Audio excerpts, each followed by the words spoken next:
Monsieur Musk, dit-elle d'une voix douce mais ferme, j'ai une question pour vous. Elon Musk était en visite dans un petit hôpital, une chose qu'il faisait souvent dans le cadre de son travail caritatif. Il aimait discuter avec les médecins et les patients, mais cette fois il fut surpris par une petite fille qui s'approcha de lui avec détermination. Il sourit, s'attendant à une question innocente. « Bien sûr, » répondit-il, sa voix chaleureuse laissant transparaître sa curiosité. La fillette demanda le visage grave. « Que pensez-vous qu'il se passe quand on meurt ?» Elon fut surpris. Ce n'était définitivement pas le genre de question qu'il attendait d'une petite fille. Il essaya de dissimuler son étonnement, mais c'était presque impossible. La profondeur de la question le prit au dépourvu et le fit s'arrêter un instant. Il regarda le visage innocent de l'enfant, intrigué par le fait qu'une personne si jeune puisse réfléchir à un sujet aussi complexe. Il n'y avait aucun moyen d'y échapper. Il devait maintenant répondre. Pensif, Elon réfléchit. Il avait déjà affronté des défis liés aux fusées, à l'intelligence artificielle et aux voitures électriques, mais il ne s'était jamais attendu à une question aussi philosophique de la part d'un enfant.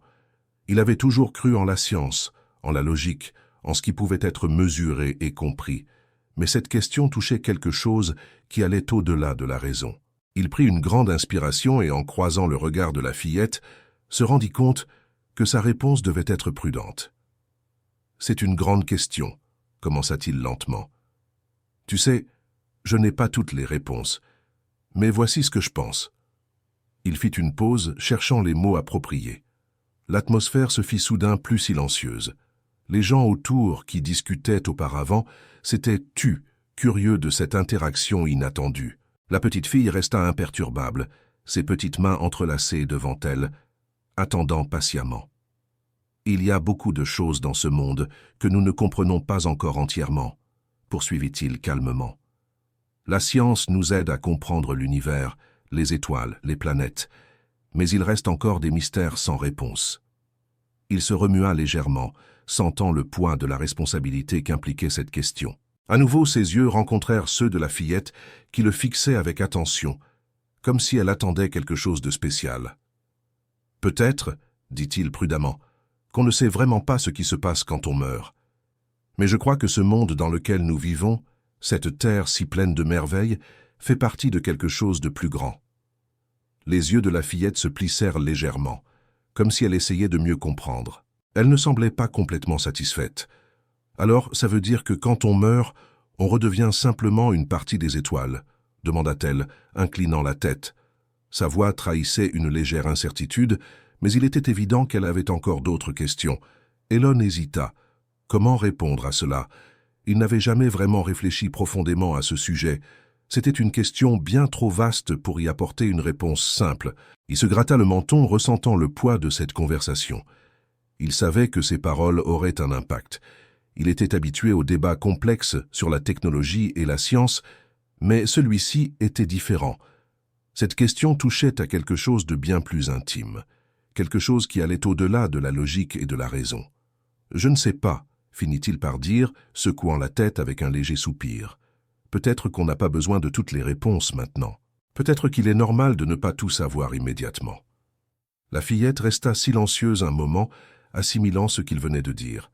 Puis, d'une voix plus basse, mais chargée d'une gravité surprenante, elle posa une autre question. « Et s'il y a un Dieu ?» murmura-t-elle, ses grands yeux curieux cherchant une réponse dans le regard d'Elon. Le cœur d'Elon eut un léger sursaut. Il ne s'attendait pas à une question sur Dieu, et celle-ci fit naître en lui un mélange d'émotions inattendues. Il inspira profondément, conscient du poids de ce sujet. Il avait grandi dans un environnement axé sur la logique, la science et les faits concrets. Mais il se retrouvait maintenant face à quelque chose de plus émotionnel, quelque chose qui venait du cœur.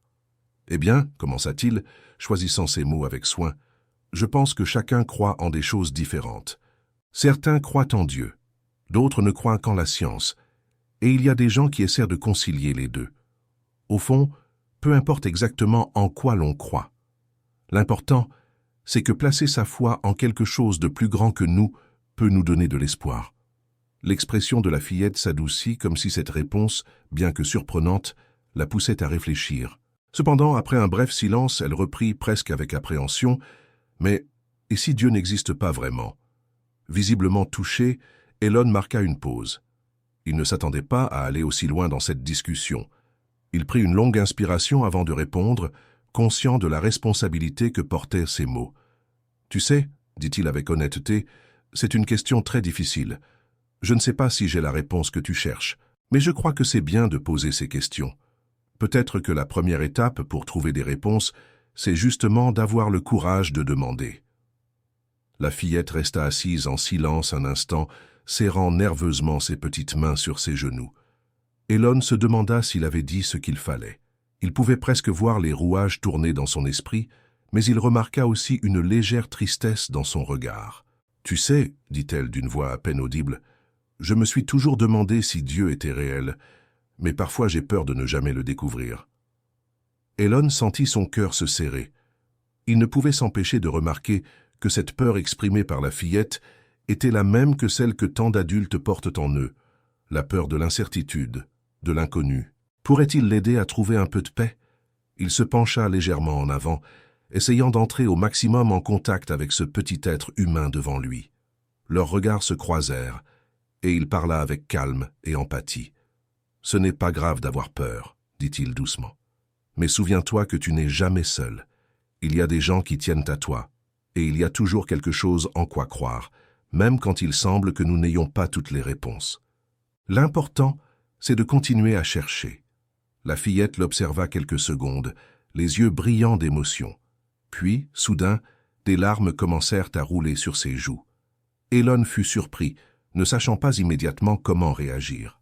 Il n'était pas habitué à voir des enfants pleurer, surtout après une discussion aussi délicate. Cependant, en la regardant, il comprit que ces larmes n'étaient pas seulement de la tristesse, mais le résultat de multiples émotions refoulées, et peut-être que ces paroles avaient touché quelque chose de très profond en elle.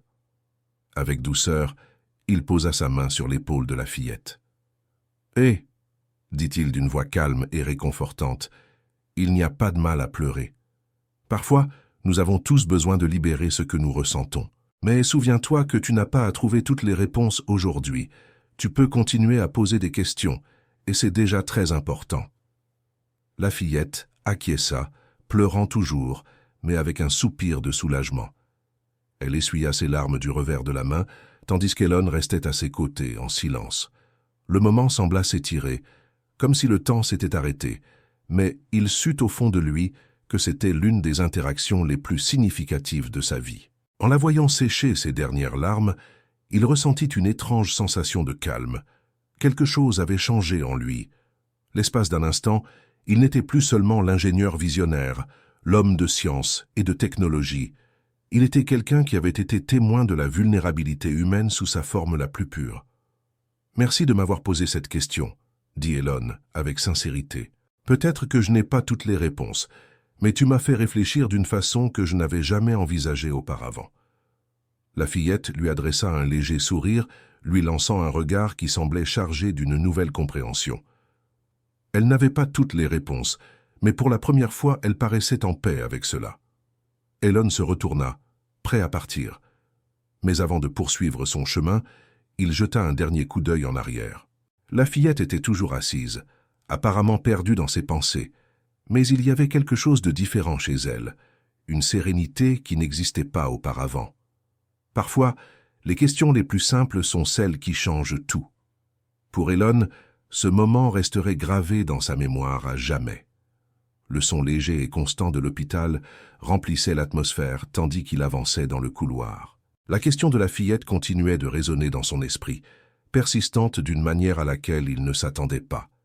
Il savait qu'il avait répondu du mieux qu'il pouvait, mais il sentait malgré tout qu'il manquait quelque chose. C'était comme s'il avait laissé échapper un élément essentiel, quelque chose qu'il ne parvenait pas à définir clairement. Alors qu'il se dirigeait vers l'ascenseur, ses pensées commencèrent à se perdre dans sa propre vie, ses entreprises, ses réussites, sa quête inlassable du futur. Il avait toujours travaillé d'arrache-pied pour construire et innover, mais, à cet instant, il se demanda si, au milieu de toute cette ambition, il n'avait pas oublié quelque chose de plus important. Et si cette fillette ne cherchait pas seulement des réponses? Et si ce qu'elle voulait réellement, c'était de la sécurité, du réconfort, de l'espoir? Et peut-être n'était-elle pas la seule. Peut-être cherchions-nous tous cela. Des souvenirs de son enfance refirent à surface. Il avait toujours été curieux, toujours questionné le monde qui l'entourait. Il n'avait jamais eu peur de demander « pourquoi ?», même lorsque les réponses paraissaient confuses ou incomplètes.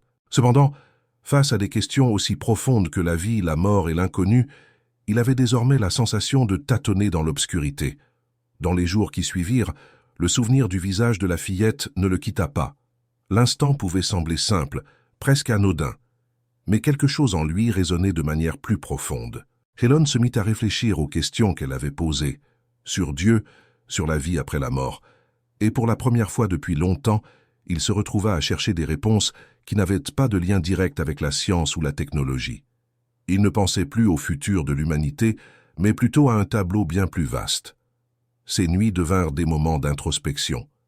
Il se mit à lire des livres sur la philosophie, la foi et les mystères de l'existence. Il discuta avec des amis et des collègues aux croyances diverses, essayant de comprendre d'autres points de vue. Chaque conversation lui apportait une nouvelle pièce du puzzle, mais aucune ne semblait compléter le tableau final. C'était comme tenter d'assembler quelque chose dans lequel subsistait toujours un vide. Pourtant, avec le temps, il ressentit un changement intérieur. Elon comprit que peut-être la réponse ne résidait pas dans le fait de tout connaître, mais bien dans l'acceptation qu'il existait des choses qui transcendaient la compréhension humaine. Peut-être s'agissait-il d'apprendre à vivre avec l'incertitude et d'y trouver la paix. Une nuit, assis sur son balcon à contempler les étoiles, Elon ressentit une paix étrange et inattendue. Peut-être, pensa-t-il, que la réponse n'était pas si cruciale que ça, comparée à la quête elle-même. Peut-être que l'acte de questionner, de chercher un sens, était tout aussi précieux que de trouver la vérité en soi. Quelques semaines après sa rencontre avec la fillette, Elon fut invité à un dîner spécial, réunissant quelques-unes des personnes les plus brillantes au monde. Des scientifiques, des ingénieurs, des entrepreneurs et des philosophes se retrouvèrent pour débattre de sujets allant de l'exploration spatiale au défi de l'intelligence artificielle. Pourtant, au fur et à mesure que la soirée avançait, la discussion prit une tournure plus philosophique, abordant la nature de l'univers et, étonnamment, la question de la foi. Alors que la conversation s'approfondissait, Elon resta silencieux, attentif aux différents avis. D'un côté, certains croyaient fermement que la science pouvait tout expliquer. De l'autre, certains avaient une foi inébranlable en quelque chose de supérieur. Toutefois, une personne en particulier attira son attention. Une femme âgée, assise juste en face de lui, qui n'avait pas encore parlé. Ses yeux étaient sereins, mais laissaient transparaître une sagesse profonde, comme si elle comprenait plus que ne pouvait l'exprimer n'importe quel argument. À un moment donné, la femme se pencha légèrement vers Elon et lui demanda d'une voix calme et assurée « Et vous, monsieur Musk, vous avez construit des fusées qui ont atteint les étoiles, mais qu'est-ce que vous voyez, ou en quoi croyez-vous, lorsque vous regardez le ciel la nuit ?» Elon resta silencieux un instant, pris au dépourvu par la question. Ce n'était pas une simple interrogation sur la technologie ou la science. C'était quelque chose de bien plus intime, plus personnel. Son esprit retourna à sa rencontre avec la petite fille et aux questions qu'elle lui avait posées. Il réfléchit quelques secondes. Pourrait-il donner la même réponse qu'à elle? « Je pense que l'univers regorge de mystères et de merveilles, » commença-t-il lentement. « Et même si nous tentons de tout comprendre, il restera toujours quelque chose au-delà de notre portée. Peut-être que la beauté réside justement dans ce mystère. » La femme l'écouta attentivement, puis posa une autre question. « Et pensez-vous que ce mystère puisse être le signe de quelque chose de plus grand ?» Elon leva à nouveau les yeux vers le ciel, profondément pensif. « Peut-être, » répondit-il, méditant sur ses propres mots. « Peut-être qu'il existe quelque chose au-delà de ce que nous pouvons percevoir, quelque chose qui nous relie d'une certaine manière. Je n'ai pas toutes les réponses, mais je crois que c'est acceptable de ne pas les avoir. Peut-être que la quête elle-même est ce qui compte vraiment. » La femme lui sourit chaleureusement. « Vous savez, dit-elle doucement, parfois, ce sont les questions qui nous rapprochent de la compréhension, bien plus que n'importe quelle réponse définitive. » Quelques mois plus tard, Elon retourna dans le même hôpital. Cette fois-ci, il venait rendre visite à un ami, mais, en marchant dans le couloir, il ressentit une légère angoisse. Quelque chose le ramenait à ce moment qu'il n'avait jamais oublié. Il se souvint de la petite fille, celle qui lui avait posé ses questions sur Dieu et l'inconnu. Serait-elle toujours là? Guidé par ce souvenir, il parcourut les couloirs jusqu'à atteindre l'endroit où ils avaient discuté. Et à sa grande surprise, elle était là, assise au même endroit. Elle semblait un peu plus âgée, peut-être d'1 an, mais elle conservait ce regard curieux et attentif. Cette fois, ce fut elle qui le remarqua immédiatement. Elle se leva avec un sourire radieux et s'avança vers lui. « Monsieur Musk !» s'exclama-t-elle, la voix remplie d'enthousiasme. « Vous êtes revenu !» Elon sourit, s'accroupissant pour se mettre à sa hauteur. « Je n'ai pas pu m'en empêcher, » dit-il avec la même douceur qu'auparavant. « J'ai beaucoup pensé à notre conversation. » Les yeux de la fillette scintillèrent de joie. « À propos de ce qui arrive quand on meurt ?» demanda-t-elle en penchant la tête curieuse. « Oui, » répondit Elon avec un ton sérieux mais affectueux, « et à tout ce que tu m'as demandé. Pendant tout ce temps, j'ai aussi cherché des réponses, mais en cours de route, j'ai compris quelque chose d'important, la valeur de continuer à chercher. » La fillette l'écoutait attentivement, absorbant chacune de ses paroles. « Et qu'est-ce que vous avez appris ?» demanda-t-elle, le regard brillamment intéressé. « J'ai réalisé que parfois, c'est normal de ne pas avoir toutes les réponses, » dit-il avec un léger sourire. « L'important, c'est de chercher un sens. Poser des questions et garder l'esprit ouvert, c'est ce qui rend le voyage spécial, c'est ce qui nous relie les uns aux autres. » La fillette sourit, avec une sorte de compréhension sereine. Elle n'avait toujours pas toutes les réponses, mais pour la première fois semblait en paix avec cela. Elle avait compris que le fait même de questionner, de chercher inlassablement la vérité tout en gardant son cœur ouvert, était, en fin de compte, l'essentiel. Elon se releva, jetant un dernier regard à la fillette. « Continue de poser des questions, d'accord? Continue de chercher ce qui te semble juste. » La petite acquiesça avec un sourire. « Je le ferai. Merci, monsieur Musk. » En se retournant pour partir, Elon ressentit une sérénité qu'il n'avait jamais éprouvée auparavant. Il comprit que, parfois, les réponses les plus importantes ne résident pas dans les solutions, mais dans les questions que nous osons poser et dans la manière dont nous cherchons la vérité. À partir de ce jour, la perspective d'Elon Musk sur la vie commença à changer. Il continua à poursuivre ses rêves, à repousser les limites de l'exploration spatiale et de l'innovation, mais avec un esprit plus ouvert aux mystères qui ne pouvaient se résoudre par la seule science. Il comprit que la foi et la curiosité n'avaient pas à être opposées. Elles pouvaient coexister. Même s'il n'avait pas toutes les réponses, cela ne le dérangeait plus. Il comprit que la quête de sens était tout aussi importante que n'importe quel objectif qu'il pourrait atteindre.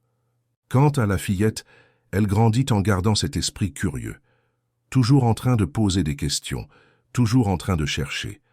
Elle comprit que la vie ne consistait pas à tout savoir, mais à apprendre, à grandir et à accepter que la quête de vérité est un voyage continu, une aventure qui peut durer toute une vie. Elon, lui, savait au fond que cette fillette lui avait offert quelque chose de précieux.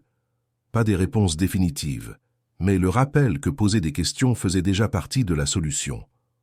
Au fil de son parcours, Elon partagea plus ouvertement ses réflexions avec ses amis, ses collègues et même des inconnus. Les questions posées par la fillette ne l'avaient jamais quitté. Elles refaisaient souvent surface dans son esprit, surtout durant ces moments de réflexion. Il comprit que chercher des réponses ne revenait pas forcément à atteindre des certitudes absolues, mais bien à embrasser l'inconnu avec humilité et curiosité. Dans un monde obsédé par la résolution des problèmes, la leçon la plus importante était peut-être de continuer à poser des questions. Un soir, en contemplant à nouveau le ciel étoilé, il ressentit une profonde connexion, non seulement avec l'immensité de l'espace, mais aussi avec toutes les vies qu'il avait touchées, avec les questions posées et avec les réponses qui peut-être ne pourraient jamais être pleinement découvertes. À cet instant, Elon comprit une chose fondamentale. Aussi loin que l'humanité puisse aller dans sa quête de sens, cette quête est ce qui nous unit, à travers le temps et l'espace. Et parfois, les découvertes les plus précieuses ne se font ni dans un laboratoire, ni dans une fusée, mais dans les moments silencieux d'introspection. Des années plus tard, Elon pensait encore à la petite fille et à sa grande question. Il ne la revit jamais, mais il garda ses paroles en mémoire, comme un rappel constant. Sa curiosité avait éveillé quelque chose en lui, un changement qui l'avait conduit à embrasser non seulement la science, mais aussi la foi. Elle lui avait enseigné que la vie ne concerne pas uniquement le progrès et la réussite, mais aussi la connexion, la croyance et l'acceptation des mystères qui nous poussent à continuer de chercher.